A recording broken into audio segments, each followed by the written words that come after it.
The question I have for you is, do you think that education these days in 2024 has become bottom of the priority list for coaches? And if so, why? Much as it hates me or it pains me to say it, yes, the actual level of coaching is actually going the wrong direction. If you want to scale a business and you want to be able to take your business online, when you're in a gym floor, you're competing against every trainer in the gym. That's it. You go online, you're competing against every trainer in the world. I always think the people who are negative and the people who talk down upon other people in the industry, there's going to be a limit in terms of how far they can go and how long they're actually doing this for. Going back to the original question again, has education become the bottom of the priority list? How many people are only getting their education from Instagram and YouTube? I can think of 10 different reasons to use a meal plan. I can think of 10 different reasons to use it that fits your macros. I can think of 10 different reasons to use structure, but it all depends on the person that's in front of you. Ultimately, that comes from education and knowing actually what to do with these different things.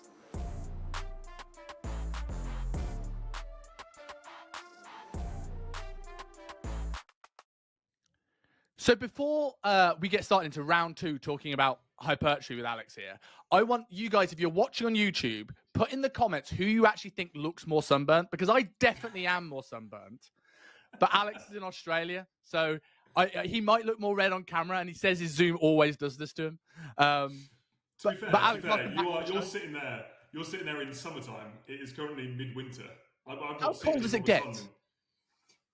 So I'm not gonna get my little violin out here.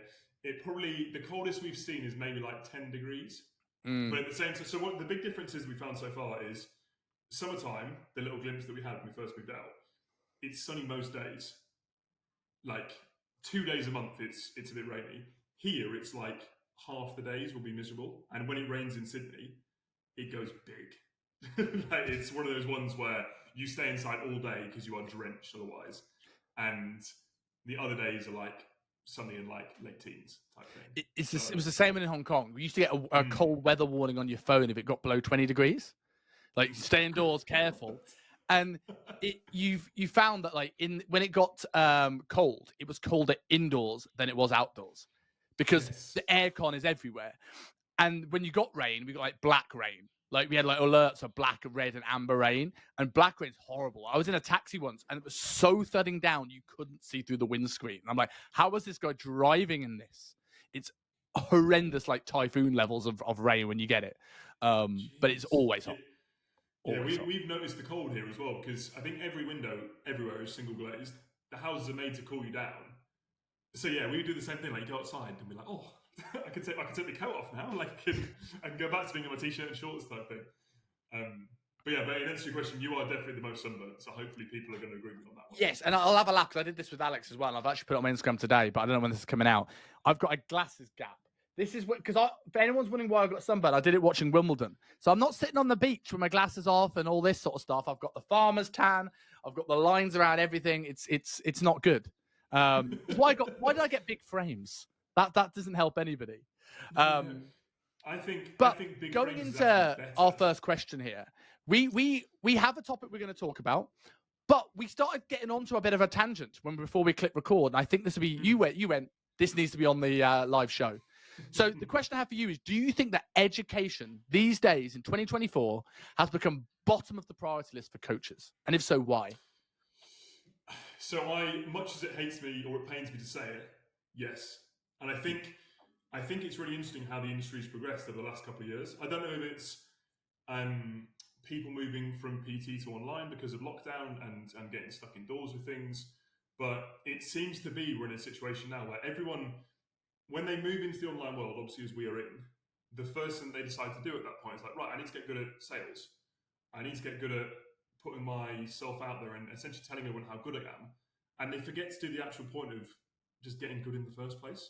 They seem to kind of forget that step of, I actually need to learn how to coach people here.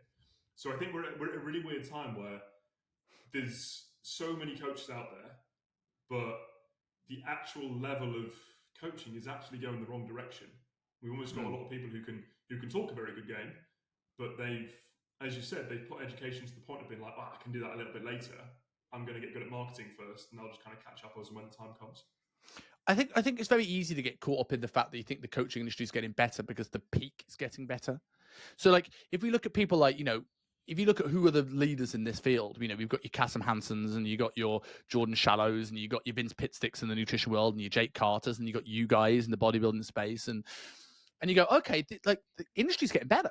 And then you forget, like, more coaches are coming into the funnel than ascending to that peak.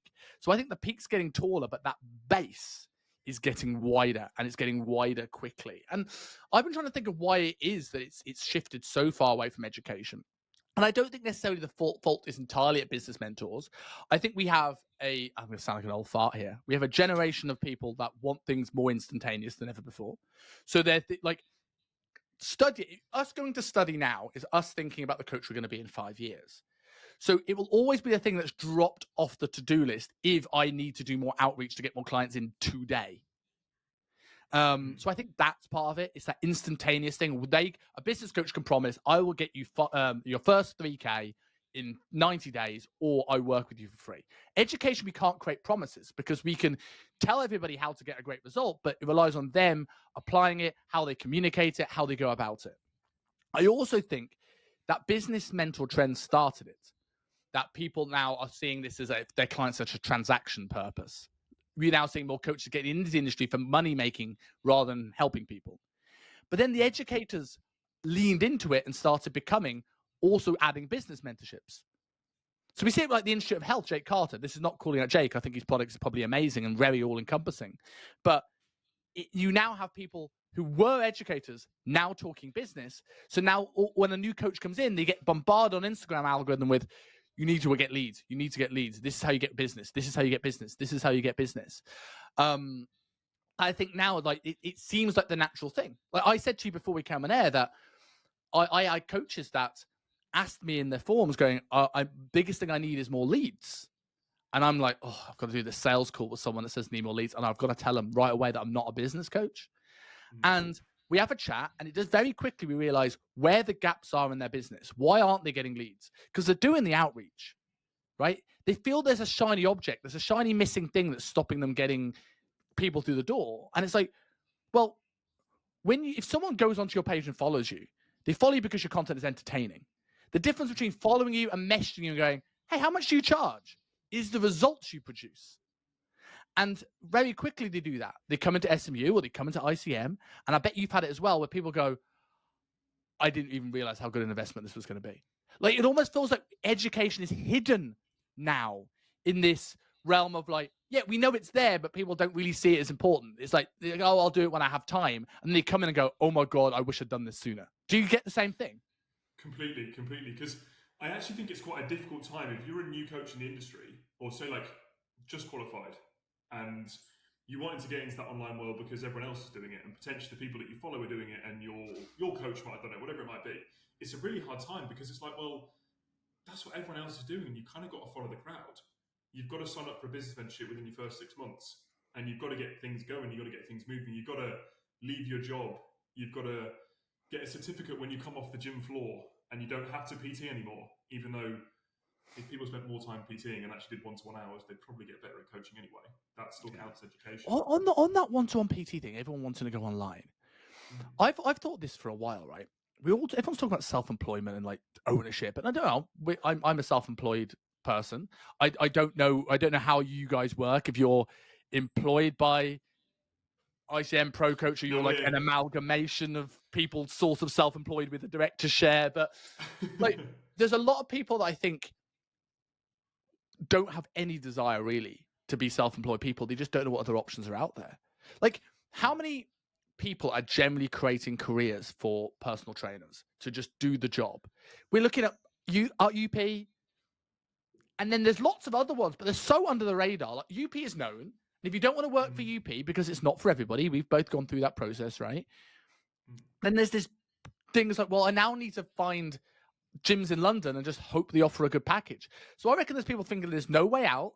The only option to make decent money is online, and they just jump into self-employment when actually they just would love someone to pay them a salary to do their job. Yeah. And these are also the same people who probably got into the industry in the first place because they love training, they love being around people, they love being active, and they've basically given themselves a desk job where the majority of the work they do is sitting down in the same chair, in the same room for multiple hours a day. And you kind of get to the point where you're like, why are you doing this? Like, what's happened? I did the gym floor for 14 years. I came off and moved my business online and started SMU last June, July, right? And there's a number of things in here. There's move, and it's all the work of starting up a business, and my personal problems with my marriage at the moment. There's a lot of amalgamation to this, but there's never been an 8-month period where I've trained less. I've done less steps. And so like I'm in the worst shape I've been in for a very long time. And now, well, do I want that? Absolutely not. But I've done this for 14 years and I've kind of like, okay, I understand where my priorities are in this point in my life. But I know lots of people that have jumped into that thinking, I'll have more time to train. I'm like, you don't. Because when you're self-employed, unless your structure's really good and you're really good at blocking off time, you will find another thing to do. I'll train in an hour. I'll train at 6. I'll train at 9. Oh God, gym's shut. I'll do it tomorrow. And then you repeat the cycle again. Yeah. It's like, how Instagram is essentially a highlights reel. So people share the good things that are happening. I think, I've never been part of a business mentorship, but I would imagine it's probably a similar thing where people get sold the dream a little bit when they're first kind of going into a program like that. And it's like, you can do this and you can automate everything. So you're not actually having to do that much work and you can earn this amount of money and these amount of people that have earned £10,000 in their first 6 months, whatever it might be. And it's like, but the reality of this is very, very different. And the people, the coaches who are at the very top of the tree in this industry have done that because they've worked harder than everyone else. They've done this for longer than everyone else. And it's almost, I heard a really interesting thing on a podcast last week where Elon Musk was interviewed and they were talking about his brain and his life. And apparently he'd been asked or told in the past, they're like, oh, Elon, like, I wish I had your brain. I wish I had your life. I wish I had everything that came with it. Like, because they obviously see how much money he's got and they see the amount of success that he's had. And he was like, no, you don't. Trust me, you don't, because like he's never switching off. He's never relaxed. He's never present with people that he loves and the people that are around him. And it's like, the good bits might be very damn good, but the other bits that you have to do to come alongside it to get to that point are the things that people aren't going to want to do, realistically. Well, that's the thing, right? People want to be the Tiger Woods, but they don't want the years of practice and the brutal grind of it. And I think when you're saying about the business mentorships, I think you can automate. Like I'll say this: when during my personal issues, when I had that initial first week separated from my wife, I was just trying to keep my head above water. So I was like, and I was trying to work on myself and just be this, like, whenever I did have a conversation, I'd be like, look how amazing I am. So I got myself some clothes and I made sure the flat was clean. I was like, and I did the bare minimum that I needed. I showed up for my clients. I did my one-to-one calls and my group calls. My business didn't drop off at all. Quality, not even in the slightest. And you realize how much stuff as a business owner that is just fluff. So really, if I didn't need any help getting leads, I didn't need to work on the business or create content, I would have a 5-hour work week. So you could absolutely do it. But I think what people often lose out on here is there's twofold. I think they compare themselves to people. Like, I compare the amount of time that I make content and all the quality of my content to people like Metabolic Mental University or people like Jake Carter. And then you peek behind the curtain and you go, they've got a team of 5-10 people. So I can't compare my output and the quality of my content to the quality of their content. I need to compare myself to the quality of my content a month ago, right? And also the fact that, like, okay, they've got 5-10 people. Do I want to be in charge of 10 people's salaries? Do I want to be able to be the person responsible then putting food on their table, and paying for their kids' mortgage and whatever else they're paying their money for? But I also think it's like coaching clients, business mentorships. I see a lot of people in business mentorships that probably say, this business mentorship was a waste of money. Are you in Fit Pro Mentorship Review, the Facebook group where they review business mentors, like, anonymously? And you can't be a mentor if you're a mentor, you can't be a part of it. That sounds well fun. It's some of it's great. It's really useful if you see people selling the dream and you're like, okay, is this person legit or they selling a rubbish product? But the amount of times I see people in there that go, don't get this business mentor. I paid 10 grand, didn't get what I asked for. They just kept telling me to send cold DMs. They just kept telling me to message more people. And I didn't want to do that. It goes against my principles. So it's rubbish. Don't do it. Okay. You've got 100 followers, right? And you want to grow a business. It's like saying, don't go with Pro Coach. They just asked me to be in a calorie deficit. And I don't like calorie deficits. So you see people often moan because they don't want to do the work. of doing the thing that requires a business. I think you can automate your business and work less if you're incredibly organized and you get the stuff done that you need to. The problem is most of us faff around with stuff. Yes. But bring I it also back. think you have to. Go on. Sorry to interrupt. I was going to say, I No. think to get to a level also where you're automating your business and you're living that dream, you have to have done the time beforehand to actually get to that state too. Like you have to have done this for so long and got to the point where you're so good that you can almost like allow yourself to step back a little bit. But I also think the people who are at that level don't want to step back anyway. Yeah. Like I always use Cal as the example of this stuff. Like I've worked alongside Cal for the last 5 years, and I think everyone knows how good he is. But it's only when you're close to him you realise just how good he is and just how hard he works. Like he's been through stages in his life where he would genuinely work from 8 a.m. until 2 a.m. He'd sleep for 6 hours and he'd do the same thing every single day. And if I did that for 2 days, I would break and I'd be in absolute pieces. And Georgie, bless her, would be like, you need to get some sleep and go outside. But he could do that for a year and hold himself at that level and keep himself at that point. It's like some people are just at that point where they can work at that point and they're willing to work at that point and they'll get to the highest level. But for him stepping back, it's probably never going to happen because he's just wired that way. I couldn't agree with you more. And I also think as well, like when it comes to being able to step back, you mentioned being good, and that comes in every avenue of your business, right? If you want to scale a business and you want to be able to take your business online, when you're in a gym floor, you're competing against every trainer in the gym. That's it. When you go online, you're competing against every trainer in the world. So if you're a new coach coming into the online space, wanting to get guys in phenomenal shape, you are competing with the Callum Raystricks of the world, right? He's buying for the sort of the same clients depending on the level you're at or who you want to work with. So I think that every aspect of that business needs to be good. So to scale online, you need to be such a good coach in person, or at least be such a good coach helping people for free online that you've got a proven commodity to then be able to scale that. Otherwise, the lead gen tactics aren't going to work. It's like I did, and then even in the outreach, I hired a Filipino VA, worst investment I've ever made in my business. Not because she's a bad VA, although I don't think she was a great VA, but it was my fault because I hadn't done the work and the time to get good at converting people in the DMs. I couldn't teach this woman to speak like me. I couldn't convert people from DM to sale call to sale myself. So how on earth would I expect this woman that doesn't speak English as her first language to do it for me? So it's like, before you try and run, can you walk effectively? And this is the thing that I find, I'm including myself. I'm not sitting there, you coaches are terrible. Like I'm as equally as bad as this. But I think the problem at the moment is that education doesn't seem like the obvious answer, whereas to us it is. And I'm like, what can we do as an education industry to showcase better the importance of this sort of stuff? Because I told you off air, and I won't tell you the name, but I had someone who was wanting to sign up with me for months and months and months on end. We have a mid to low ticket product. So it's like 300 quid, super cheap. I said, hey, I don't know if you've seen, because that's the way the algorithm works, but we've got this offer. It might be a good kickstart for you if you're still interested. He goes, I'd love to, but I've just signed up for therapy and I can't afford both. Now, that's fair. And there's an episode that will either come out just before this or come after this where I bang on about how good therapy is. I have therapy. In fact, recently I've had 2, right? I'm a huge fan of it, and I think it's worth the investment. I have therapy with the same company that he gets therapy. But I just saw through this message of just like, this is a person that's gone, newish coach, gone into business mentorships, struggled to get leads, probably felt inadequate. Struggling to get results, probably felt inadequate. Clients aren't doing the work, probably felt inadequate. Now his check-ins are probably less frequent because you can't communicate with them well enough to get the check-ins in. And then he gets burnt out. And rather than thinking, maybe if I got better at my job, I get more check-in adherence, I'd be able to get more results, I'd have more pride in my work.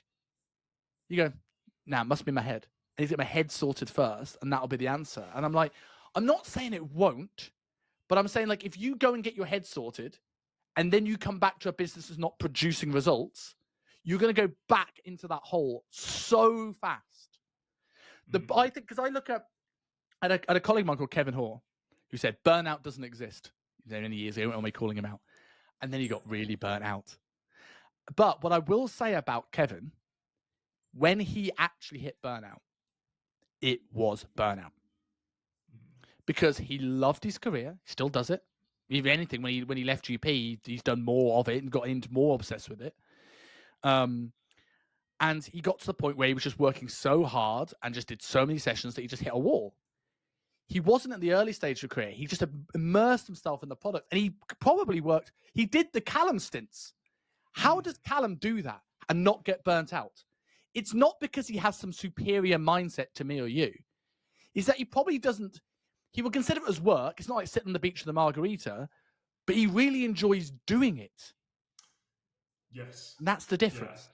Yeah. And he's that good at it that, not that he's not having to overthink things, but he can make decisions and make choices like that, because problem comes up with him, he's probably seen it before, he's knowledgeable enough and experienced enough to be able to overcome it for someone, and he just tells them what to do. Rather than being in a situation where someone doesn't know what to do in that same point, and then being like, oh my God, I'll make up this thing and hope it works, and then being stressed for the next week in case it doesn't. Yeah, it's such a funny state at the minute as well, because I had a similar situation with a guy that I'm working with at the minute where we were on a call last week, and he's 6 months into working online, and we were going through his consultation process, and kind of new client comes towards him, what happens, like show me everything that he goes through with a new potential person. We have this first call, we chat about things, then he shows them it was a 17-page slideshow presentation about all the different things they're going to get within coaching, about what the newfound confidence they're going to get and what that leads to, a bit about his background. And I was like, mate, that is fantastic, but do you want to know what I do? And I was like, I jump on a call with them, I show them what they're going to get, I show them how everything works. And I was like, how many of your people sign up? And he was like, yeah, they sometimes do. And I was like, I think I probably had one person not sign up from that. And I was like, it doesn't come from the detailed nature of what's in the call, it's just the actual backing behind it. When you actually tell them what they're going to get and you know it's damn good, they're probably going to sign up because it carries weight behind it, rather than just being at a point where you're like, oh, but how about this extra stuff? And no, I promise you're going to get all these things, because people see through that straight away. And what does that show as well? And I've been that person that's lost sales calls because I've tried to oversell my product, and it shows a lack of conviction and confidence in what you do. So, like, when I increased my price point to what it is now in SMU, I had that a little bit. Even though I had the track record, even though I knew I could do it, it's just first time I started a business, wasn't 100% sure I could do this full time. I'd never run this sort of model before, so I oversell features. But even in that explanation, you were like, I've only had one person not sign up for that. There was so much confidence in that. And when we look at most of our communication being non-verbal, that's the difference. If I can sit on a sales call, listen to your problems as a coach, and then I can go, right, let's brainstorm some ideas. And I help you for free. And I go, right, here's how I think I can help you further. Take it or leave it. We don't need it. We don't need your money if you don't want it. It's so different to someone being like, and you get this, and you get this, and then we check on a Monday, and then I'll touch base on Wednesday, and then you get this pro PDF, and then you get these recipe guides, which don't get me started. I hate recipe guides. I hate them. I think they're one of the worst. They're the worst thing. Oh, but you can have a McDonald's breakfast with 300 calories. Oh my God. Anyone that says that, what do you never have on their page? Results. Exactly. Never. And it's this trend at the moment, we're going off on a big tangent here, but this trend at the moment where everyone is trying to fit everything to macros. And if you don't look at a carb for 20 minutes, you're going to develop an eating disorder. Like I got into a bit of a debate with somebody on the comments, the fitness chef, the guy that slides in 80s music and shirts. And every post, there's no balance. The problem I have is every post. You can eat this Twix for the same as this banana. You could eat this Nutella sandwich for the same as this chicken. Like, okay, I get it. But he also said once, you will develop an eating disorder if you diet hard. I'm like, okay, let's break this down. All the people I've had come to me for coaching over the years, they've done crazy fad diets, low carb, they've done high carb, they've done keto, they've done fasting. And they don't come to me still doing those things because they're scared of not doing those things. Don't get me wrong, those people exist, and I feel sorry for anyone that has a bad relationship with food. I really do. But most of them is us as the fitness professionals that have gone to the next level.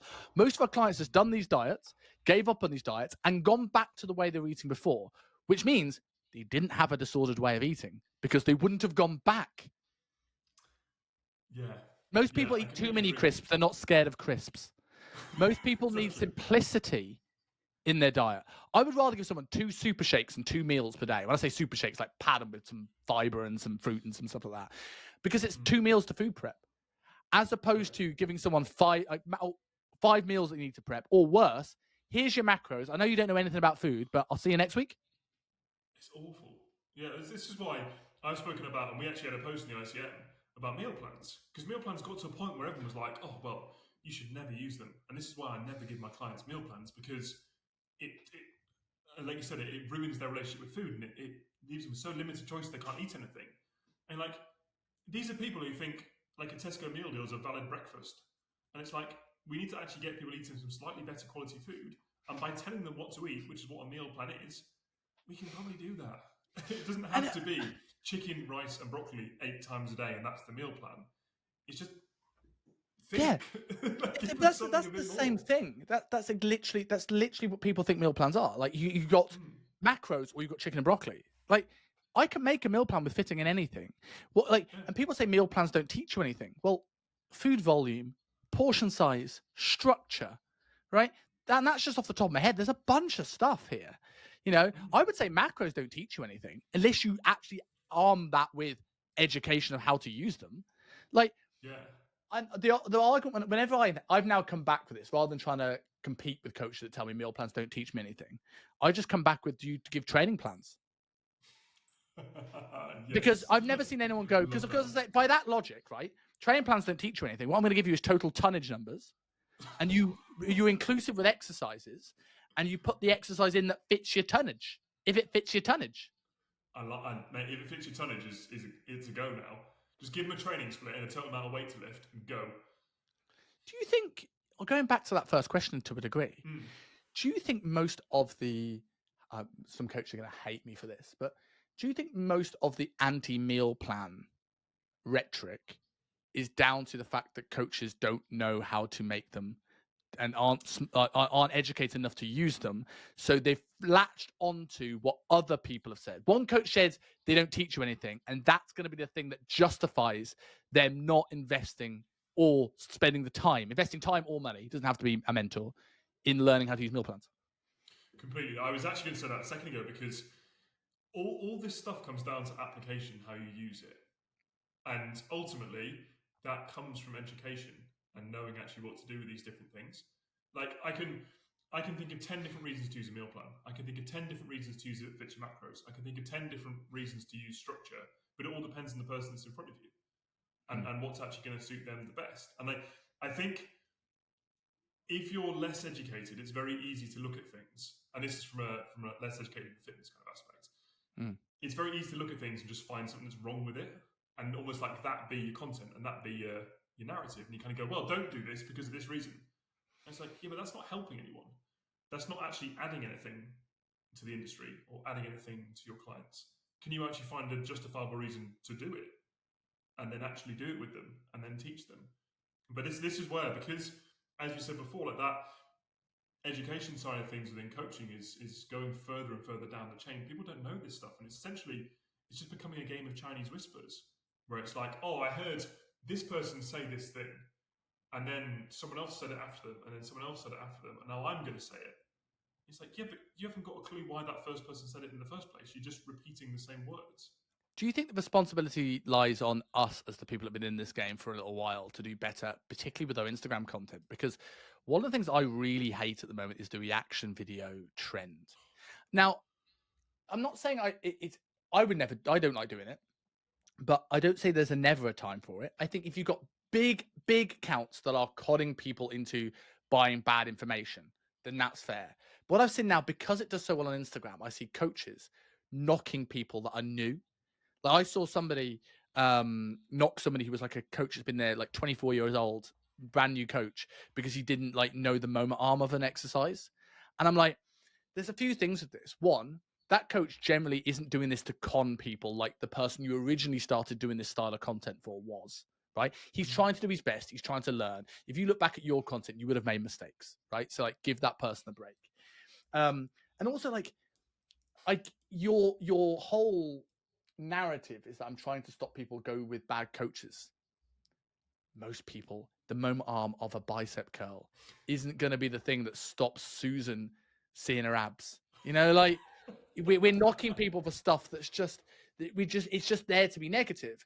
And when you not only does that potentially scare off new coaches from making content, putting stuff out there because they feel they're going to be set on by these bigger accounts, but on your point, it's like if we teach people that how you get successful is by knocking things that people don't actually and younger, like 21-year-old coach, they don't know, they're new to this world, they've just come out of university if they went to university, and now they're trying to piece together how to get results, and they say, oh well, that's bad and that's bad and that's bad. They're taught to look for the negatives in things. We're encouraging this behavior rather than saying carnivore is bad for you because of X, Y, and Z. Well, how about someone with a big autoimmune condition that does react to plant defense chemicals and does react to certain pesticides on food, right? So instead of saying, or someone doesn't like vegetables, which is way more common, rather than going, do you know what, we can take some of the good stuff about this carnivore diet. Do you not like veg? No. Do you like liver? Cool. Do you like a greens powder? Cool. We'll do this for now, or maybe try and work on this later. We've just gone, no, sorry, you need to eat your vegetables. And then you create this narrative with your client that you're fighting an uphill battle because you're always combative. Yes, but that's actually a really interesting way of looking at it, though. But because I think the issue isn't actually with people who've been in this industry for years and years, and I don't think it's people who are in it brand new as well. Because, like I said, it's a difficult time to come into the industry. I actually think a lot of the issue comes from the people who are in the middle ground, where they've been doing this a handful of years. They potentially see themselves as being better than the new people and almost on a par with the very, very top of the tree. And so they speak down upon those new people, but they don't fully understand what they're actually talking down to them about. It's like, I remember a really interesting thing in the UP days where there was a client who used to come in, and I can't remember exactly which country he was from, but he was from royal family of a very wealthy country, and he was as rich as anyone you'd ever come across. But he was also one of the nicest dudes ever, and you would never know. He was super humble, super polite. He'd come in and say hello to everyone, say a big thank you, all these amazing different things. And he could just be a normal person in the street. But it was really interesting because there were two other people who were from the same country, also very wealthy, but they weren't quite as wealthy. And they were the opposite. They were arrogant. People didn't like them. They talk down upon you and almost show you that they were better than you because they had more money, because they were a little bit spiteful. They weren't quite at the top yet. And that's where I think this almost this negative tone from the industry comes from. And I guess it's a bit hypocritical of me to say this. I'm being negative upon the negativity, but this is where it comes from. It's people who've been doing this for a certain period of time, and they're oh, you newbies shouldn't do this for this reason. It's they're just following the people they've seen so far. They don't know anything yet. They're still new. I wonder when that stops, though. I think there's an interesting where does that middle ground? Where do you become the top tier? I don't think it's necessarily based around quality. I think it's based around your mentality, because I have people that would consider me in that top rung in a way, because I run a business mentoring coaches. I've been in this for 15 years, a mentor coach for 8 years, but I'm not at Dr. Jordan Shallow or Dr. Michael Sotell or Callum Raystrick in terms of, if you're looking at InstaFame at the very least, and so where does that stop? Why is it that I'm still in the middle ground, really? If you look to who I'm comparing myself to, it's a mentality of, I will never say something's right or wrong or an obsolete. I will open a discussion. I think there is a little bit of social media is this gets likes, and then what gets likes becomes the way you communicate, and what gets likes becomes the way you educate, because you now know we're in this attention economy where our studying isn't to open our mind and create spark discussion. Our studying is to, if we do any of it, is to make more content. And I know there's a lot, going back to the original question again, has education become the bottom of the priority list? How many people are only getting their education from Instagram and YouTube? I know coaches that their only coaching education is the little bit the business mentor does, and then YouTube and Instagram. So this is what they learn. They learn the tribalism and nothing else. I did an episode with Rob McGeary, obviously a mutual friend of both of us, and one of the greatest men in the entire world. 100%. And we did our fitness industry predictions for 2024. And one of mine, it's quite funny actually, I'll send you the episode of this, but one of mine was, the term misinformation will become the buzzword of 2024. And I'm already proven right. Everyone is talking about misinformation. And it's something I said in that show, which I couldn't get out of my head. I went, if you don't know the information, you have no right to put a miss in front of it. How many people don't know? How many people criticize others, right? Because of they're saying something that is not just calorie deficit and progressive overload. And I'm like, okay, make a reel telling me how lipolysis works. Yeah. And like, you don't need to know it, but you should, right? It's like, if I don't need my open heart surgeon to know about my other organs in the body, as long as you can do it, you can read the instruction manual well. But I'd really prefer it if he did. Yeah, but that's also the same thing. It's because it's easier to be the negative voice rather than the positive voice. That's the route that people will go down instead. And I think I actually really like that, and you're absolutely right. I think it's probably going to get a little bit worse before it gets better over these next few months. But the only thing I think with that, in terms of almost like when it stops, so when do people get to that high level, is I always think the people who are negative and the people who talk down upon other people in the industry, there's going to be a limit in terms of how far they can go and how long they're actually doing this for. Because we actually joked about this at the start, didn't we? About how we're both in the education sphere. Obviously, you got in there before we did with the ICM, but how it's actually pretty nice that there's a group of people who want to help each other, want to teach together, rather than being in a situation where it's like, oh, it's cutthroat and kind of at each other's throats. And there are none of those people who are constantly talking down and undermining people that are actually getting to that highest level, because they don't push themselves to get there, and no one actually likes them in the first place. That's the only thing that helps me, because I'm like, if someone's good at this and they care, they'll always do well. If someone is neither of those two things, they're going to have a shelf life. It's interesting when you talk about the shelf life. I see a good thing coming and a bad thing coming, and both of them are directly related to us and our markets now. The good thing is I think we're going to see this shift in coaches wanting to upskill again. And the reason why I think this is because the more the market gets saturated with online coaches, the more it gets saturated with online coaches that don't really know how to get results.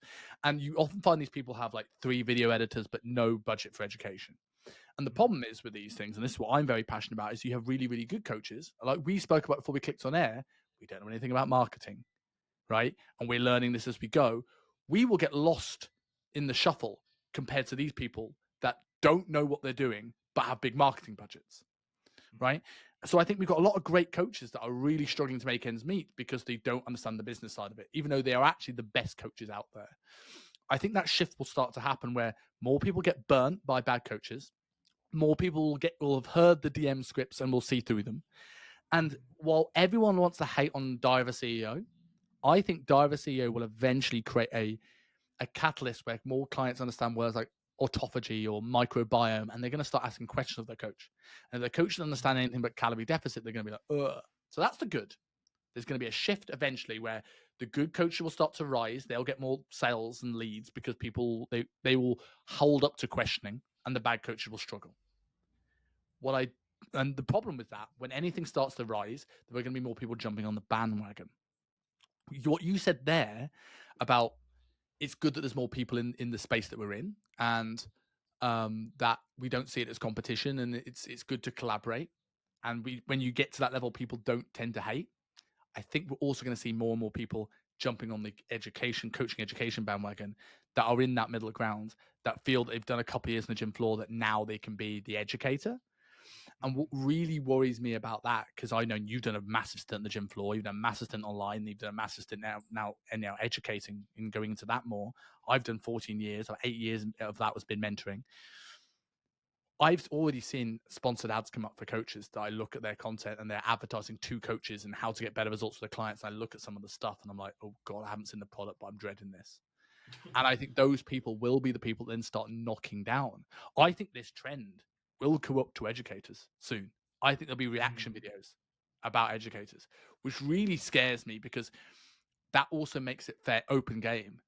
Because if you're judging a coach based off their content, that's one thing. But if you're judging a coach based off their coach's capabilities, that's another thing. So that means like you could have someone go through the ICM, apply things badly, make a mistake, client complains, and then an educator does a reaction video to you because they want to take down Callum Racetrick's company. That is what scares me, because that's not your fault, or in the same way it wouldn't be my fault. But I see that's going to be the next negative trend in the industry. More people trying to jump on the education space. That's really interesting perspective. I've never thought of that. I guess it's almost like the kind of like the last untapped market in terms of where the negativity's got to. Yeah. It's almost like that's where it could be those same folk who've been doing this for 4 or 5 years, talking down upon other people, kind of go, well, where am I at now? Who am I competing with? Who am I going to speak negatively about? Oh, it's only this person left. And it's, if you think that people wouldn't do it in that space, how many people knock Charles Poliquin? I see more people knocking Charles, may he rest in peace, than talk about the vast, overwhelming amount of good things that he does. If you studied all of Charles's work, you'd be a better coach than a bad coach. Yes. Easily. Yeah. Easily. Yeah. But because it's very easy to talk down about how some of the stuff is potentially a bit outdated, that's the route people can go down instead. And it's interesting as well, like, yeah, interesting as well, when you talk about Charles, the biggest one he gets is that it's overselling supplements. Don't be wrong. Some of the dosages of these supplements were there to sell a product. You mean 30 grams of omega-3 a day? Yeah. Like 5 to 10 essential amino acid tablets between each set. Love that. But it's amazing people go, well, that's rubbish because spot reduction doesn't exist. Okay. Let's say spot reduction doesn't exist. It's not entirely true, but I get it. Okay. Spot storage does. So if you're losing over the whole body, where are you putting it back? Because you're always in a balance between fat storage and fat breakdown. So if I'm losing it from everywhere, including maybe my man boobs, if I'm not putting it back on the man boobs, guess what's going to look leaner? The man boobs. And that will come down to a hormonal difference, right? Anyone that thinks that's not true in any way, shape, or form, see a woman with bigger legs, see a bloke with like boob fat, for any better use of a better term. These things are real. It's like, yes, it's not the biggest lever to pull, but like if you go, some people go, I don't understand it, so it's wrong. I was like, there's lessons in this. It really is. Yeah. And if Menno put a study up saying spot reduction was real, you'd probably share it on your stories. Yes. Yeah. But look at me. But also, these people haven't tried this stuff as well. That's also the thing with it as well. It's like, you said that people can't use the term misinformation if they don't understand the information in the first place. I also think you can't say something doesn't work unless you've actually tried it on yourself and it hasn't worked. Yeah. Because you don't know. And you can't talk negatively upon something that you don't fully understand. That's the trend. Is why I don't really like the evidence-based. I still a term for Lima, like evidence-informed. Because it's like, if you understand the pathways, if you understand how stuff works, like if you understand exercise mechanics and you understand hormone pathways and how lipolysis works, then you use science to work out what's statistically significant. So science would tell you that fasted cardio isn't necessarily hugely superior to fed cardio. Okay. But if I look at the pathway, fat is lost when insulin is low. So to mobilize fat, you mobilize fat at stress, you lose it at rest. Right? So if to actually oxidize fat, you need insulin to be low. So people go, oh, well, does that mean I need to be on a low carb diet? No, it doesn't. But it means that could a low carb period in your day or a low carb diet for a period of time create a little bit of a benefit? Sure. And now, who are you working with? Are you working with bodybuilder Steve that's looking to get his last 2% off before he hits stage? Or are you looking at Susan that likes a yogurt for her breakfast and normally just like binges in the evening? Like, there is levels to this stuff. And I always look at that argument about sort of low carb and sort of like what's going to be better for mobilizing body fat is like creatine loading. I could load creatine for a week and get it saturated in the muscles and it would start taking effect ever so slightly faster, right? Or I could take 5 grams a day and it will just get there eventually. I could do a keto diet and I will use fat preferentially faster. Or I could just be in a caloric deficit and there'll be periods of my day which are relatively low because they have to be because you're burning more fuel than you're moving. And you'll get there pretty soon after. Like when you zoom out a year, doesn't make much difference. But in a week, potentially could make some difference. So this is I think this is the fun bit about education. It's like, what are the tools I can play? What are the levers I can use? What can I do to work around this client to help them with this target? Rather than going, I'm waiting for a Menno study to decide whether I act on anything. Exactly, yeah. And I like Menno, by the way. No disrespect to Menno. or just saying it depends to everything. and having zero clue about what it actually depends on. But because Yes. you've heard it depends, you're like, well, I can't give an answer, so it depends. And like, yeah, but what 6 things are you actually thinking about to actually make that choice in the first place? That's because I always joke in my stories because, like, say I do a Q&A box and someone asks a question about a certain situation, and obviously you've never got enough detail to actually really give a proper answer. So I end up doing like 3 minutes saying, okay, it depends. If you're this, then do this. If you're this, then do this. If you're this, then do this. Because I completely agree. That's the fun thought process that we go through. And that's the best bit. It's almost like debating in your head and problem solving in your head. You've got one side here, and like, oh, we could do this and this would happen. Oh, but we could do this and then this would happen. And it's like, right, what's going to win? And that's what we're going to do. Yes. But if you don't make that debate and you don't kind of go down that route, then you're just like, well, let's just do whatever we think. Yeah, Which exactly. people do. So to go into some of that, like obviously we've spoken about an upcoming guest lecture you're going to do for SMU, which is going to be like getting jacked for the average Joe. So what do you think coaches get wrong when it comes to building muscle? We see so much talk about mechanical tension and failure and length and range, what all these studies say.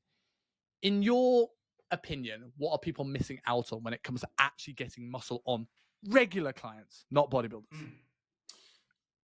People miss the basics far too frequently because they associate their client with being in the exact same position that they are in. Like, say, for example, if you or I went to the gym, or we had in fact, we have a 6-month stretch of time, we're trying to build as much muscle as we can. There are going to be so many intricacies we're going to look at because we're at a point now where realistically, that's what it's going to take for us to build muscle. But if I've got someone that's been training for 2 years and their eating is super inconsistent and they don't even like going to the gym, and there's all these other different things that are holding them back, like whether or not we're tracking trace protein is irrelevant because the simple things that they need to be doing a little bit better are going to be the most important parts. But people kind of go to that last step because they're like, oh, I really like the details and I love doing those things for me, so that person's going to need the same thing as well. And it's like, no, just can we get them training consistently? Can we get them training progressively? And can we get them training well? Perfect. That's all they need. What's actually they're doing, to a certain extent, doesn't matter. Let's just get that foundation in place first. Let's get food at a point where food quality is high enough, and enough being the important word. Let's get them eating consistently enough. Great. And let's actually get them sleeping like an adult so they're getting 8 hours a night rather than being up until 2 o'clock in the morning. And for a lot of the time, people, that's all they need. But I said, I think people because they take so much enjoyment in their own stuff, they don't want to think about those boring bits. But actually, it's the boring bits that people are missing out on. What's the most common leaps that people are making? What are the things that you see in programs that people are trying to master the advanced stuff before they walk? What's the things that you notice the most? Exercise selection is big at the minute. I think that stems, again, you said people will get their education from Instagram. People will see the perfect way of doing a iliac fiber biased lat row, and they'll be like, oh, sweet, this person needs it. Like, no, they don't. This person doesn't even understand what tempo is. Let's actually get them controlling that weight first. And let's get that in place, and then everything else can start to follow. Here's something for people that have got into that trap, and I'm not only have been in that trap, but to some degree still am. I still nerd out on all the anatomy stuff. I love it. Oh, yeah. But here's the thing: I think when people talk about like iliac. Well, let's talk about the pec because I can. Apologies for audio listeners, but I'm going to have show my skeleton on the screen, right? But Bony Tony's coming out. If we look at like your pec, right? We've got your clavicular fibers, you've got your sternal fibers, you've got your costal fibers, and then people are like, I need to line something up for each of those things. I'm like, okay, I teach that too. I think that makes sense. But these things don't really actually exist. People talk about divisions. It's a spectrum. It's just a span of fibers that goes from here to here. So, I need to line up my clavicular fibers. Well, what if I line up something that's here? Have I not got it? Am I now somewhere between the two? I'm not attacking each phase. I'm just slightly less this fibers and maybe now more in this direction. So something vaguely here, something vaguely here, and something vaguely down over the course of a block, not even a phase. You could do like, I see some people trying to go, I need to get each division in every phase. I'm like, are you going to have a million exercises here? Like every fan-shaped muscle, you're trying to break every division. That's like 4 or 5 exercises for the glutes. There's probably about 3 for pecs and about another 3 or 4 for lats. Like that's just in one block. Never let anything else. It's like, it doesn't even exist. Yeah, and again, the implementation falls down because it's like, okay, you've set up an exercise to bias your clavicular pec. The other two fibers are still working.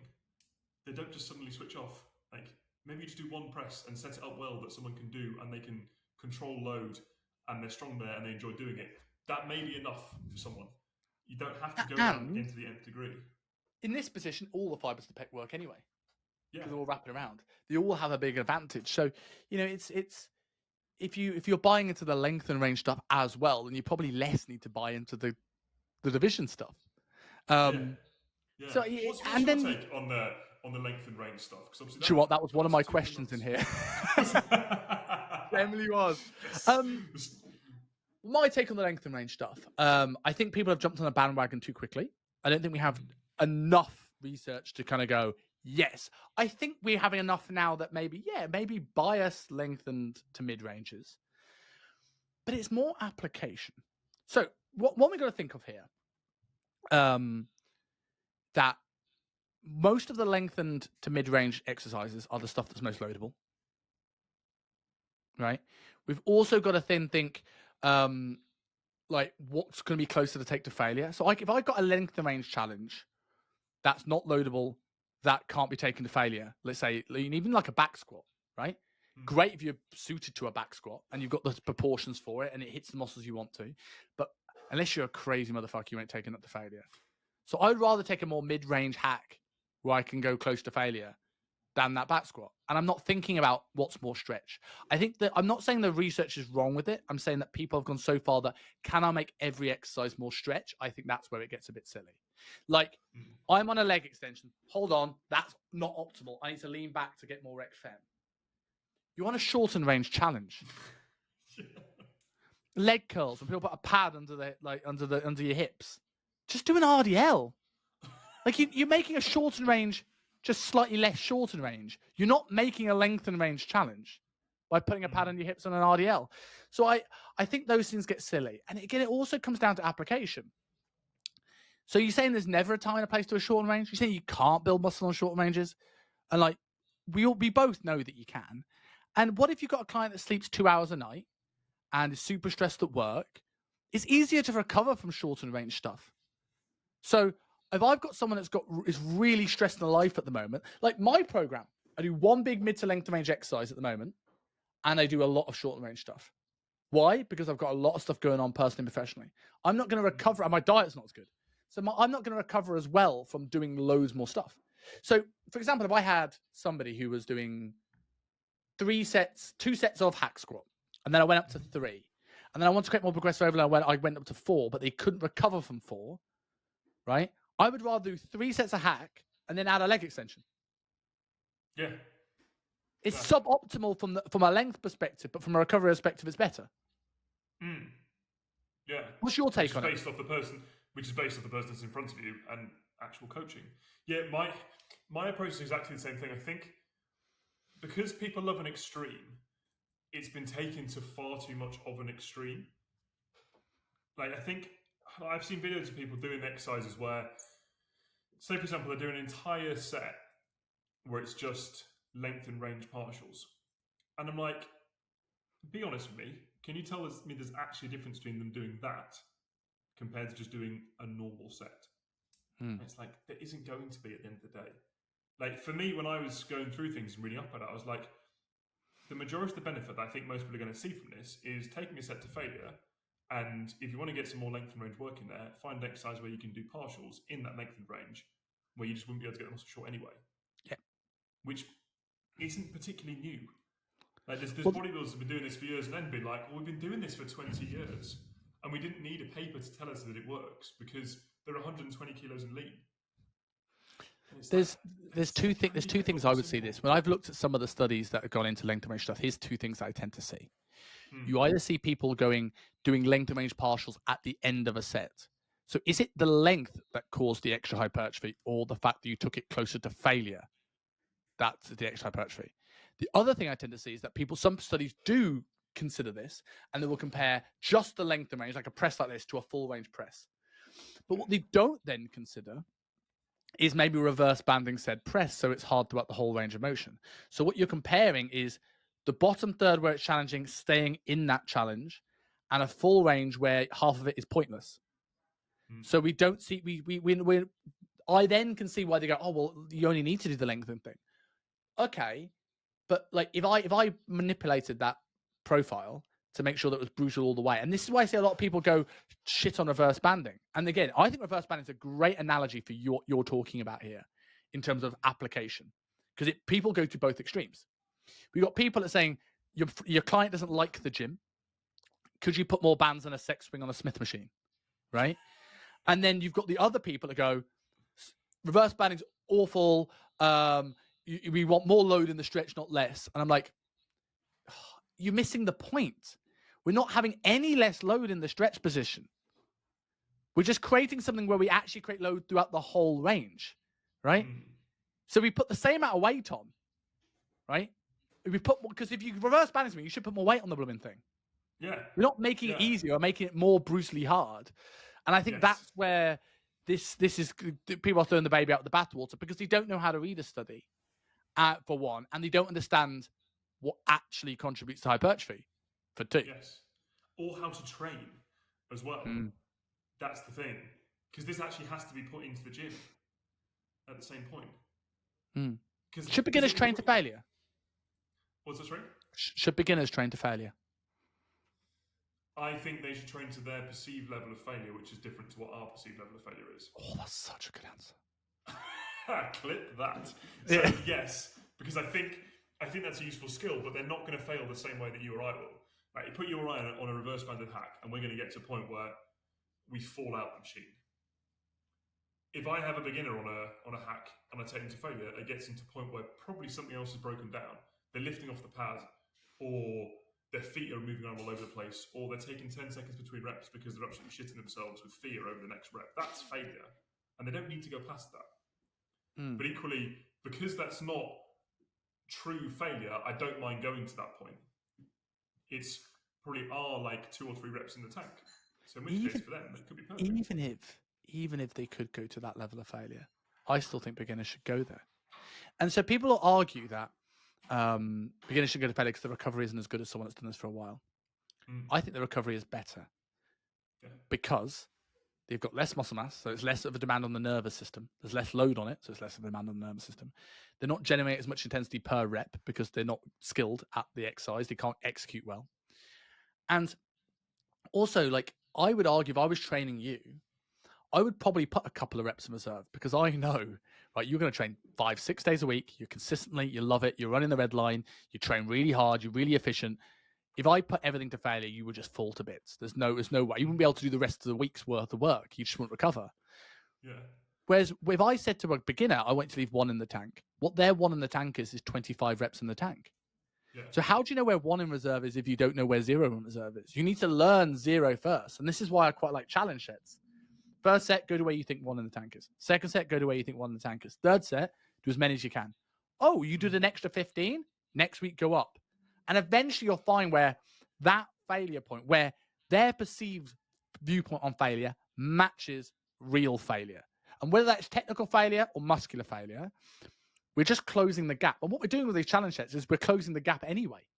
So by the time we get to the point where we're with those, what they think is 1 rep reserve probably is, their technical failure to muscular failure is probably a smaller gap than it was when it started. And then I'll run that for a while until the point where they're going, Simon, my sleep's not good, or I'm getting crazy DOMs. And then maybe I go, okay, pull a rep back. And then we'll go from there. Or I change the stimulus if they're mad bastards that like training really, really hard. And I'll just go, oh, you're feeling nervous system? We'll do a volume phase. Oh, you're feeling crazy DOMs? We'll do a strength phase. But the people just like this stuff. But, but that's application. Yeah, 100%. And I think there's a really interesting point in that as well, where you mentioned about redlining things. And I'm a big proponent for redline things for a period of time because you need to understand where that point is. Like, don't always leave so much in the tank with a client where you don't understand how hard you can push them. Like, I would rather, if it's someone trying to build muscle and it's overall volume through the week, I'd rather know what too much is because then I can come back from it. And if it's in a dieting phase with food, I'd rather know what too low a food is before hunger gets crazy, cravings get very high, training dips away, because we've got a reference point of what point to not go below. But don't get stuck in kind of being too safe with things because there could be quite a lot left in the tank that someone hasn't actually explored yet. Mm. And all that does is it limits that person. And that can be beginner right up to someone that's stepping on stage. So before we click record, I said that I had something that I thought about when I went to RTS recently that really changed my mind about hypertrophy, and I was like, I'm going to talk about this live on air with you. Before I do that, I want to ask you one more question. So when it comes to the big levers to pull for hypertrophy, what do you think? Certainly with anyone really, but certainly with beginners, what are the big things that coaches need to be focusing on with their clients? What are the things that are like, this needs to be done before you consider any of the fancy stuff? How new are we talking here? Are we talking someone that's completely brand new or someone that's a few years in? Well, let's do it for completely brand new, and then let's do it for someone with 2 to 3 years experience. So someone who's completely brand new, the first thing I want to do is actually being able to control either their body weight or control load. And then with that, we're going to find technique and execution. Now, it doesn't really matter even what machine they're on. Like, say if it's comparing a leg extension to a bodyweight split squat, it's actually teach them how to go slowly with things, how to pause at certain points, how to actually control the change in direction within various different bits. Because if they haven't grasped that, they're not going to really be able to do that further down the line, because they're not going to want to step back to doing that. Like, if you've got someone who's brand new, who's just throwing things around and just moving for the sake of it, then we're only really going to get to a point where that's how that person trains. Whereas when you've got a beginner, you've basically got a puppy in front of you. We're like, look, we can get this stuff nailed, which means that you're then set now training-wise for life. And for me, the next step on that, when someone's been maybe 2 or 3 years into doing that, is mixing that with internal focus and actually being able to contract muscle at the same time. So say, for example, we got someone on a leg extension is always quite an easy example as an isolation. We've been through, can we get them controlling top of the rep, bottom of the rep, controlling the eccentric, controlling the concentric, so it's not just throwing the thing. Can we do all that stuff and actually get that person contracting their quads at the same time? Because if we bring all these things together, we've probably got a pretty damn good set. And then the next step from there is we actually look at, right, can we load it? Can we progress it? Can we do all those things that come further up? But that's the foundations, in my opinion. I completely agree with you. Like, if you think about progressive overload, I don't think everyone talks about progressive overload, no one talks about acute overload. I think if we want a progressive overload, we need to make sure that acute overload is there. Can you take that set to where it needs to be to create a stimulus? So can I contract tissue? Can I move with control? And then from there, can I take that close to failure? When I've got that, then we look at how do we progress that stimulus from that point. But that's the big thing. So I want to finish up by going over some programming stuff from the coach's side of things. But I want to go through this thing about in RTS first. So I'm so excited to know what this question is. Yeah. So I thought this was doing RTS. I said it's blown every coach's mind that I've discussed this with. So every coach talks about progressive overload and how getting stronger is important to build muscle, right? So the narrative that I'm getting from that is, in order to build muscle, I need to be lifting more weight, right? That is my progression. I get strong. If I get stronger, I build muscle. That's this equals X equals Y. Mm-hmm. What I've started to realize is, no, Y equals X. So if you think, right, the strength improvements we get from hypertrophy come mostly after like nervous system skill things, is because we have a better anatomical pulley. Mm-hmm. So again, if we talk about, I'll go back to Boney here. This guy isn't going to have the leverage right now because it's completely flat to bring this arm across with much power. But if I did this, I now have a better anatomical pulley for this pec to bring the arm around the rib cage, right? Mm-hmm. So we're thinking getting stronger is a driver of hypertrophy. Like, we should be getting stronger to get bigger. But I reckon we get bigger and that gets us stronger. So actually, the actual thing that's driving hypertrophy is probably proximity to failure. Because if I took you today and then I took you to Disneyland, gave you some marijuana and got you laid, you would be stronger probably the next day than if I made you really depressed. If I chilled you out too much just before the session, you would lift less load than I gave you some heavy metal. So there's so many factors that affect strength, but you can still create a stimulus in the workout, right? You wouldn't say sack it off going, oh, I can't beat my log book today. It's the proximity to failure. If I get proximity to failure on 100 kilos, and then next week at 90, and then next week 110, I've still created the same stimulus. We've created more torque, arguably, but I think actually the strength improvements we get is because of the growth of the muscle, rather than the strength causes the growth of the muscle. That's like a chicken or the egg scenario, that, isn't it? Jesus. It's interesting, right? Like, I got bigger, which meant I got stronger, which meant I got bigger. It's like this perfect, like, eternal loop. No, but that's actually a really interesting way of looking at it. Because it's and actually I can give you some practical experience in that as well. So compared to maybe a year ago, I'm probably about 20 kilos down in body weight. So naturally, we look at things like ribcage size when it comes to the piston mechanics, etc. I'm going to now be in a much weaker position. So the loads that I'm lifting now are going to be significantly reduced compared to that, or at least reduced compared to that.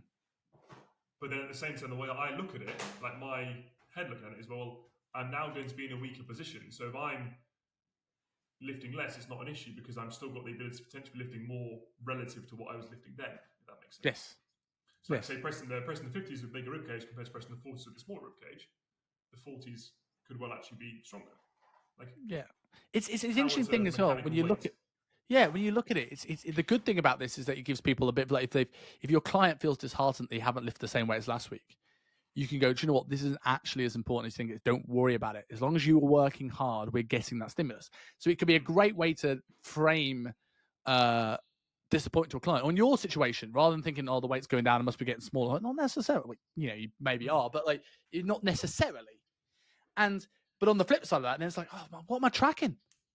Because I was tracking load. That's the most easiest thing to track. And I suppose it doesn't mean you don't track load. It's just like the increase in load necessarily is still a byproduct. So it's like it shows the muscle has gotten bigger, even if it shatters your view of progressive overload. This is... You'll be thinking about that all day now, aren't you? Yeah, I'm not going to sleep tonight because it's 7:45 p.m. I needed this in the morning when I had a coffee in me. I genuinely never thought of it in that sense. Yeah. So going awesome. I love those RTS like discoveries that you just suddenly have. It's almost like it opens your brain up and think about things in different ways. And this is why people should do education. Yeah, 100%. And I remember the first time. What was it called? The first RTS course, the first time I met Michael, it was Luke Hoffman, obviously from the Moss Mentors, was on the same course. That's actually when we first met, and I remember it was on that, I think like the second practical weekend potentially, we went through hip banding and RDL. So you got a band set up at the rack and you've got the band across your hips and you're essentially hip thrusting into that. And kind of Michael put it out to the group, was like, is that actually adding any challenge? Kind of what is it doing? Are there any benefits to having this thing on here? And we were like, yeah, because you get contraction, you're pushing against it. And he was like, from a mechanical perspective, it's literally doing nothing. It's just testing your ability to stand up. And we were all like, like head blown type thing, being like, holy shit, he's right. Like almost, but then you're like, well, what are my feelings during my contraction? Because I'm contracting into that, I'm feeling my glutes, feeling my hamstrings, etc. Like, where does that come from? Like, it's amazing when you do this stuff and you start exploring it, how much your eyes get open to it, and it kind of challenges your way of thinking. And you're like, here we go. Like, I agree with that. The same thing we spoke about about the hip thrust, right? Everyone talks about the hip thrust being this great glute exercise, and you think of it because it's similar, exactly the same as the hip band and RDL. We're pushing into the load so that creates more contraction. Now, that intent could create more of a stimulus, so I'm not ruling it out entirely. But where is that line of force coming from? Is it coming from so people talk about the line of force. People are just new to moment arms. You were talking about the distance between the line of force and the axis of rotation. And in free weights, that line of force is always straight down from the load. Okay. The thing I would say for this is that if it's moving away from the midline, it's coming straight down from the line of resistance. So on a press, I will measure the moment arm, the distance from the line of force and the dumbbell, or a lateral raise. When it's a hip thrust or a split squat, your line of force comes where your contact points with the floor are. So your feet and your shoulders on a hip thrust and your front foot and back foot on a split squat. So now that weight is just adding to, if you're 100 kilos and I give you 250 kilo dumbbells, you are now 200 kilos of load, but it's still coming through front foot, back foot, or foot and shoulder. And that's when you start looking at hip thrust and go, it's as much for a quad challenge as it is a hip challenge. And if you can play around with that with intent to a degree, but it's closer to a leg press than it is to an incline hyper. Yeah. Which is mad. This is mad. But it also, you know what it is? It's mad, but it's also not mad. Because how often do you get clients saying they feel their quads on a hip thrust? And you can play around with intent with that. You can play around intent with that by driving straight down or pulling back to get more hamstrings. But when you load that up, eventually there's going to be a point where everything just needs to fire. So you're going to get that. Yeah. You'll never get that with a incline hyper. If you're thinking too hard about intent, like if someone say get their max hip thrust load for 6 reps and get them to absolutely nail that intent of pulling their heels back towards them on a hip thrust, no chance. You're sacrificing load to be able to do that. So you're kind of going, well, it's like 100%. So going into programming, like, what is your thought process about building a hypertrophy block? Do you periodize your programs when you think long term? Like, how do you actually start to build out this? Because it's a long term goal. It is, and it's interesting this because this is the stuff I actually enjoy the most, which I think is quite rare in the industry at the minute because people seem to be like, oh, how can I get a short-term result and how can I do this? I'm like, no, give me someone for 2 years. Let me get massive. That's so much fun. And even like I know firsthand coaches when it comes to check-ins where you've been coaching someone for 9 months and there's not a huge amount to go through. Like it gets to the point in a check-in feedback video where it's just a bit like, oh yeah, just do the same thing again. I'm like, no, I'm getting excited for the little details. Like all those little cool bits that we can kind of go into. Now, the first thing that I will always look at is I'll do a little assessment in terms of where someone is at now, what they've been doing recently, and ultimately what I'm going to change for them now moving forwards. Because there's a bit of context to that. So majority of the clients that will come to me typically now will be coaches or people that have been training for a decent period of time. It's not that I don't enjoy training newer people, it's just that's not typically what I'm working with now. So if I'm working with a client, it's going to be someone that has been consistently training for a period. So we've got that bit of data that we can then use. But inevitably there'll be changes that we need to make to that because there's a good chance that quite a lot of it wasn't working. So we look at training split, we look at exercise selection, we look at total volume, we look at how that volume is spread across all these different bits. We'll look at tempo, we look at all these different factors and kind of be like, right, within this first block, I'm just going to get those things that are slightly off and I'm going to make them better. And for some people, that could be quite a lot of changes. For some people, it could just be a case of, right, let's make a couple of little tinkers here and then run with that for X amount of time. And then typically what I'll do in terms of periodizing is I don't actually have that written down in advance.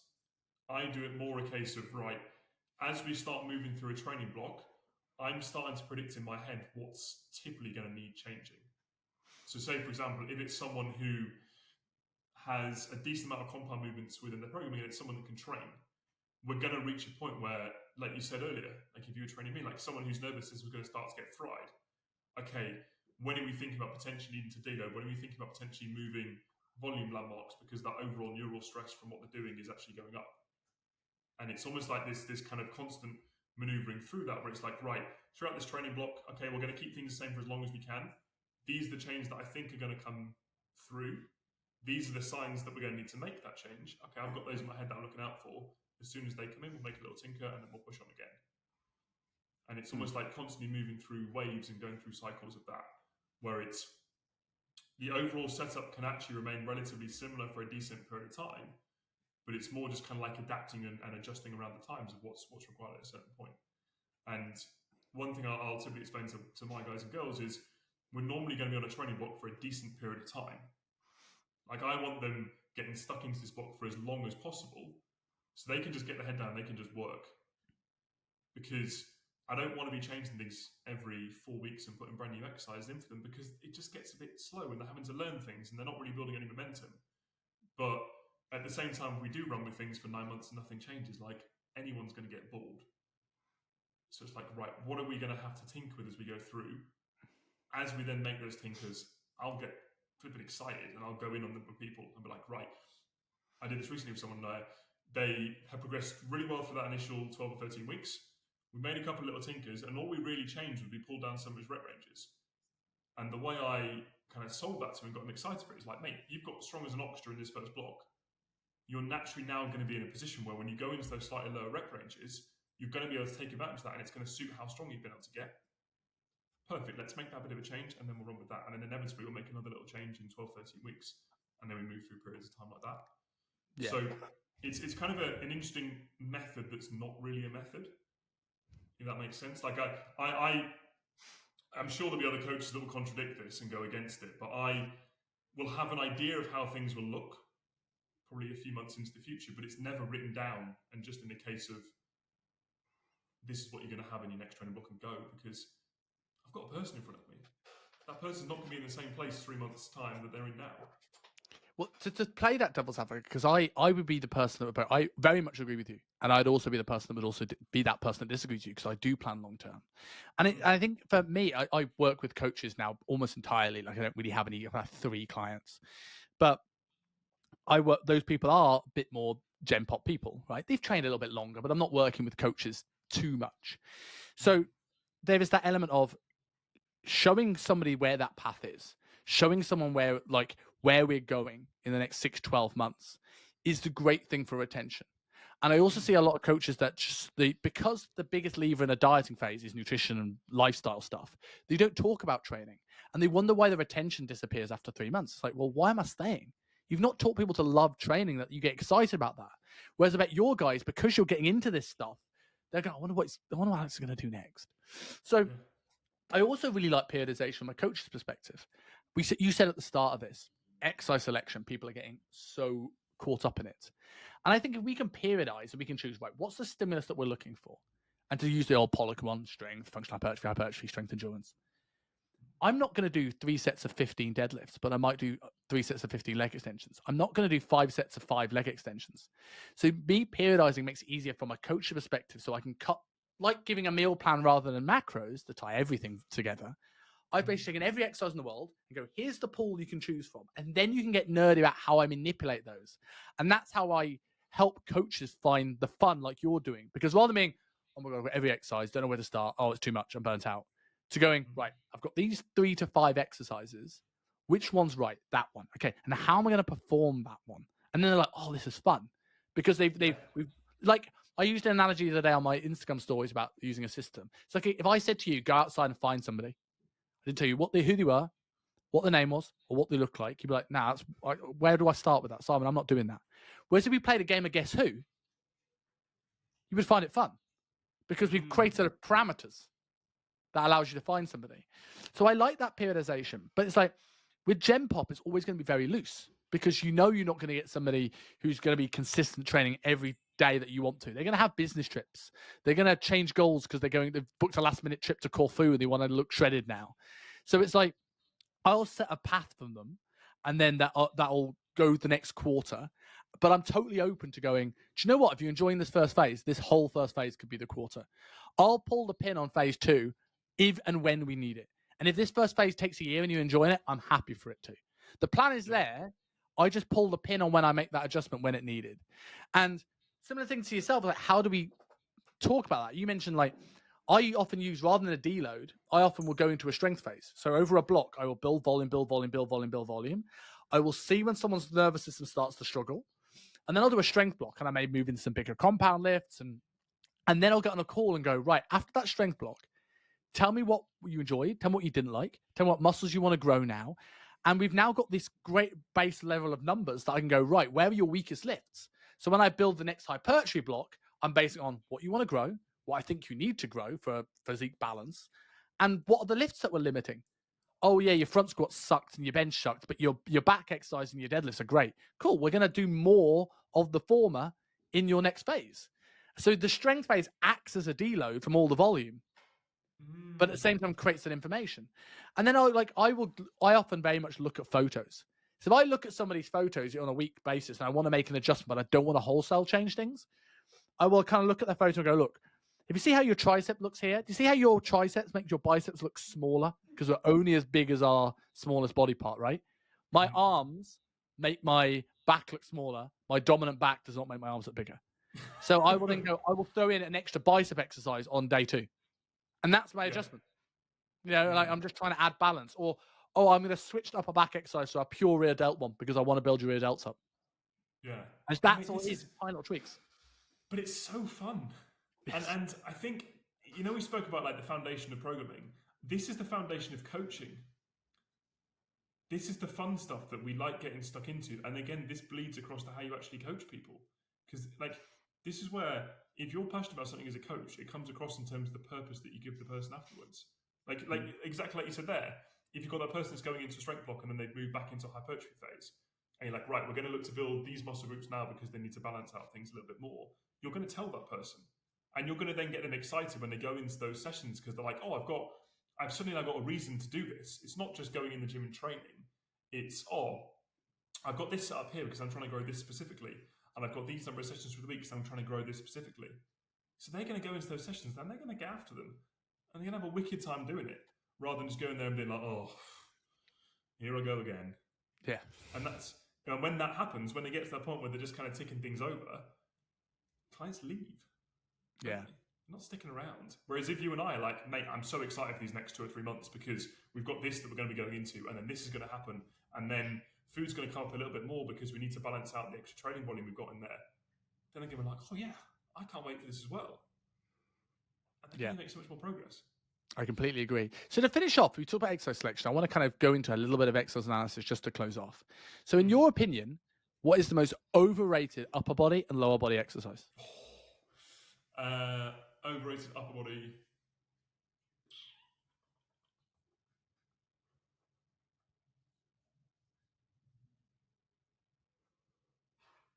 Should I give my mind whilst you're having a think?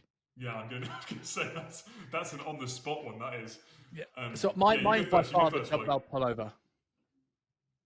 Yes, I see that. So I'm not gonna lie. This is gonna be really difficult because we said about finding the good things and the bad things. We don't have a good and bad. In my head, I can still find 4, 5, 6 reasons to program a dumbbell pullover. Oh, 100%. And I think it's a loaded stretch for lats, loaded stretch for the pecs. It can encourage some overhead range. It potentially encourage some thoracic extension if we even are looking for thoracic extension, because that's another big thing when you start learning anatomy. The thoracic spine isn't built for extension. Like I did a seminar on my stories the other day. When people see people do these big like back bridges, that the thoracic doesn't move much. It's all the lumbar. That's interesting. So if you ever look at it, right, you see massive amount of lumbar extension, and then there's this flat thoracic spine. I'll send you some photos after this, and you'll be like, "Oh my god, that makes so much sense." Come on, Simon, I've got to try and sleep tonight. You've already blown my head once. I can't take a second one of these. But if you look at that double pullover, right, in this position, how much lat we getting? Not really. It's all pec. Okay. And then we get to here, pec drops off, lat drops off. This is pointless. We're training in this. If I put a rope pullover, I now have something. Yeah, I like that. What's your lower body one? Sissy squats. As in body weight or machine? Machine, but both. Mate, every time I think of a machine one, in the heel supporter one, I just think of that dude whose knee exploded. He's doing, yeah. Horrendous. I've done matrix shit of it, when you're doing like this sort of stuff. But like I feel like the machine city squat isn't a sissy squat. It's just a squat that you don't load. And sit really far back on. Yeah. But people lean forwards. And it's like, no. Yeah, well, do that. You can do the same knee flexion on a hack squat with load. Then the sissy, I like a sissy squat as a loaded stretch to open up the rec fem, but it's just not loadable. So I will program it, like you said. I understand it, but I'm like, it wouldn't be my first choice for quads, even if it's more stretch. Yes. Yeah. Right, I've actually got to give mine now. Okay. I'm trying to go through muscle groups and think, wow, what could be going in here? See, this, what's interesting with this as well, this changes a lot and almost goes through waves in terms of, right, what's actually more or less beneficial.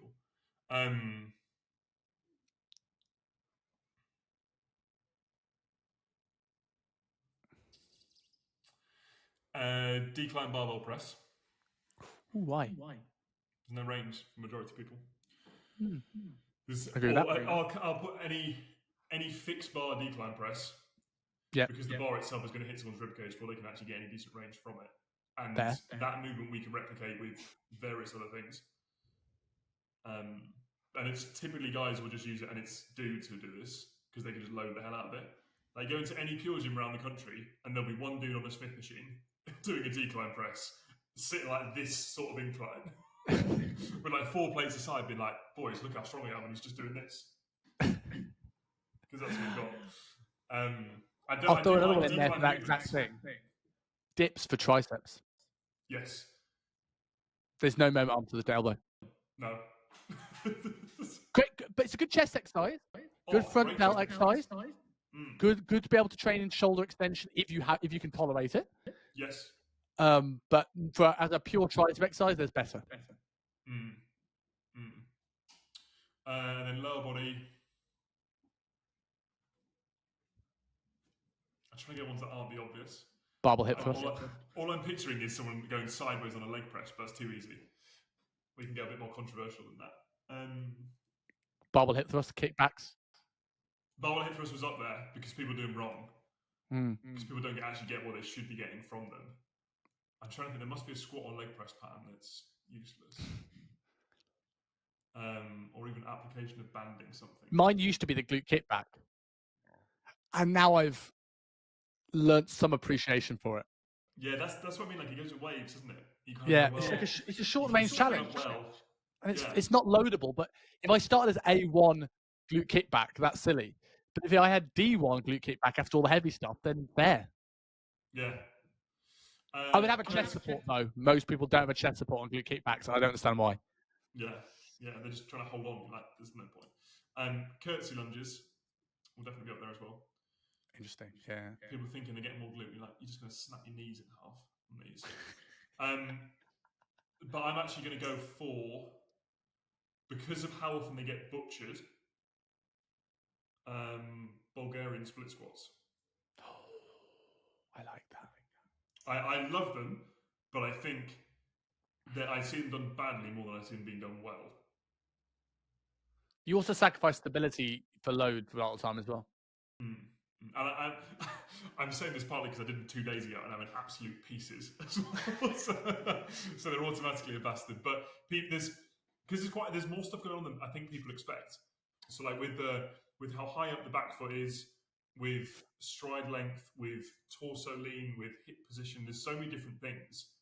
And again, people go to extremes. They're like, I'm going to make this a glute challenge. So they take the longest stride in the world. So they're getting 2 inches of range. They'll lean massively forwards, so they're getting 2 inches of range. And it's like, just do a normal split squat and you'll probably get more from it. Yeah. Oh, well, certainly. You get a little bit extra range for your hip, for a bit of moment arm for your hip. But if you did that flat on the floor with more stability with a slight forward lean, you'd load it more. Yeah. So Bulgarians are my one. So one last question I ask everybody. Yes. But I'm going to make it hypertrophy specific because I asked you this last time. What's one thing regards to programming for hypertrophy that you've changed your mind on? Warm-ups. Explain. I used to very much be in the headspace of all you need to warm up is the exercise you're going to be doing first. So like, say for example, if someone's going into first exercise, whatever it might be, they do a couple of sets of that, get some blood moving, and they'll be ready to train.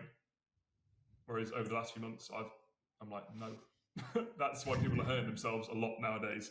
And people need to do various other things beyond just getting some blood shifting around. They need to set the correct position they're going to be training through. They need to open up potentially a little bit of range at certain joints. Like, one thing I've been going into recently with my own training, with a chap called Dave Marsh. I don't know if you know Dave, who is currently coaching me. Is I was the classic, like, massively, like, so my kind of essentially muscle mass around my lower back was decent because I was so, like, ribcage forwards, like, whichever way, anterior posteriorly tilted, like, in that position, because I was walking around like that and I was sitting in a chair like that, and I've been told to think chest up during most of my exercises. So we've had to do quite a lot of work kind of resetting that essentially and bringing that back down. And I was like, from doing that and doing a little bit of opening out stuff, kind of posterior breathing before I train, I feel amazing. Yeah. And I'm like, this is how I should feel. And now if I have to rush the session and rush my warm-up and prep work, which is only 10 minutes max, I notice it within my movements. I'm like, this feels awful. And it's not. And the key thing you had there was doing the breath work and then loading that position. Oh yeah. Most people do breath work to move and then it goes back because you always do more bad breath than good breath because it's something you do all the time. But I do the exact same thing. When I look at pressing, right, what are the joint managers? Well, I'll do something for Ron Boys on Cybex Bravo. I will do some serratus anterior work. I will do some external rotation work, and then I'll go into my press. All the things that lock that glenohumeral joint in place, and then I'll be more stable and I'll feel good going into that pressing exercise. Yeah, yeah. And there'll be so many people who don't think about this stuff and don't implement it, and they're then going to get hurt. Yeah. Because they do the same thing that I did for far too many years, where it's I can train around that. I can just pick something else that doesn't hurt, and I'll be fine. And it's like, yeah, but then it gets to the point where you can't do anything. I've been there. Yeah. But I've only been able to deadlift from the floor and actually do a bench press to my actual chest, and I've got the longest arms in the world, but to my chest in the last couple of months, and I haven't been able to do that for 3-4 years. Wow, massive improvement. Yeah, and granted, like I said, I've got arms longer than most people's torsos, but. And deadlift to the floor, you're about 9'4", so does that? 9'5", actually, 9'5". Okay, sorry. Yeah, exactly. That's a long way to go. So, for people who need to learn more about Pro Coach or the ICM, where are people finding you? So they can find me on Instagram on Alex_TeamProCoach. So I'm a physique coach at Team Pro Coach. So you can search for Team Pro Coach. People may well have heard of it, and they will probably have heard of Cal. But myself, Cal, and Ryan, who I also work with, have also recently launched a coaching education platform called the ICM Education. So that's just the ICM Education on Instagram, which has been going for about 3 months now. So any coaches out there who want to learn a few bits and bobs. And we said before we started with this lack of competition stuff, right? What you guys are doing is great education at such low ticket, low barriers to entry that it's a great place to start. And if people then want to go and learn more, I have a more intense version of the same thing. I've got coaches that I'm pretty certain are on both, and they're going to get value from it. So it's definitely worth having a look at. No, thank you, mate. I appreciate it. No, mate. But Alex, absolute pleasure, and I'll catch you soon. I do. Thank you very much.